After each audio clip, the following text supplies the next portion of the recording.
Hello everybody, welcome back to ATTA blogs. তো আমি বাজারে গিয়ে তো একটা মোচা কিনেছি। তো মোচাটা বিরাট বড় ছিল আর বেশ মোটা ছিল। তখন সন্ধে হয়ে গিয়েছিল। তো মোচাটা আবার দড়ি দিয়ে বাঁধা ছিল।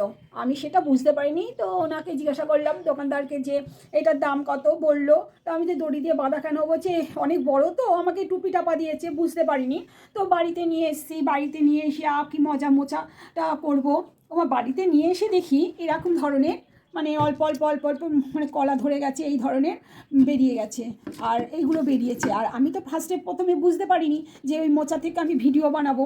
ওর জন্য ওটা কাটার পর হঠাৎ মনে পড়লো, আরে ভিডিও বানালে তো হয়। তা তোমরা যখন দেখবে যে মোচাটা দড়ি দিয়ে বাঁধা থাকবে, তোমরা কিন্তু কখনো কিনবে না, তোমরা খুলে দেখবে। আমি তো সেটা আর খুলে দেখতে পারিনি, আর মনেও ছিল না, তাড়া ছিল বাড়িতে আসার জন্য। তা কিছু এরকম মানে কলার মতন যেগুলো বেরিয়েছে সেটা বাটা করেছি, সেটা দেখানো হয়নি। আর এই কয়েকটা পড়ে আছে। আমি মোচা কী করে তৈরি করে সেম প্রসেসে আমি এগুলো দিয়ে মোচা তৈরি করব। এখন আমি এইগুলো আছে, এই যে বেশ বড় বড় হয়ে গেছে, এইগুলো ছাড়িয়ে নেব। মোটা আমি এখন এগুলো কেটে নেব।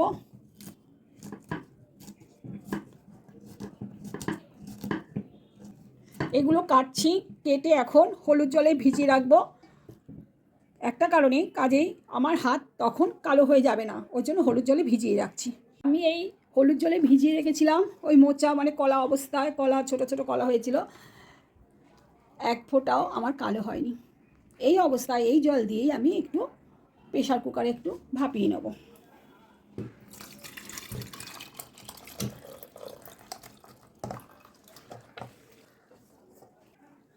এর সাথে আমি এই ছোলা আছে, ছোলাটাও সেদ্ধ দিয়ে দিলাম। এবার আমি ঢাকনাটা বন্ধ করে দিচ্ছি। এখন কড়াইতে একটু তেল দিয়ে দিলাম,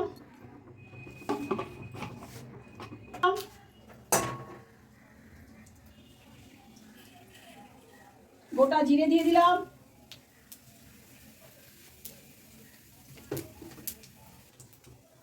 জিরে বাটা দিয়ে দিলাম, লঙ্কা বাটা দিয়ে দিলাম, লাল লঙ্কা আর হলুদের গুঁড়ো দিলাম, আর লবণ আছে এখানে, এই যে লবণ, এই লবণটা দিয়ে দিলাম। এই মশলাটা এখন একটু ভেজে নেব, তারপর ওই সিদ্ধ করা মোচাটা দিয়ে দেবো। আমার মশলা ভাজা হয়ে এসছে, সাইড দিয়ে একটু তেল ছাড়ছে। এবার আমি সেদ্ধ করা মোচাটা দিয়ে দিচ্ছি। কত সুন্দর, কালো হয়নি, যেহেতু আমি হলুদ জলে ভিজিয়ে রেখে দিয়েছিলাম।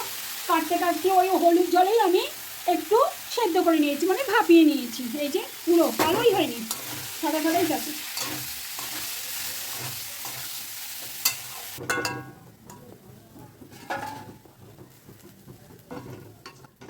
আমার এই রান্নাটা কমপ্লিট হয়ে গেছে। বেবি যে ব্যানানাগুলো ছিল দেখিয়েছিলাম তোমাদের, সেটা দিয়েই আমি মানে মোচা কী করে রান্না করতে হয় সেই স্টাইলেই রান্না করে দেখালাম তোমাদের।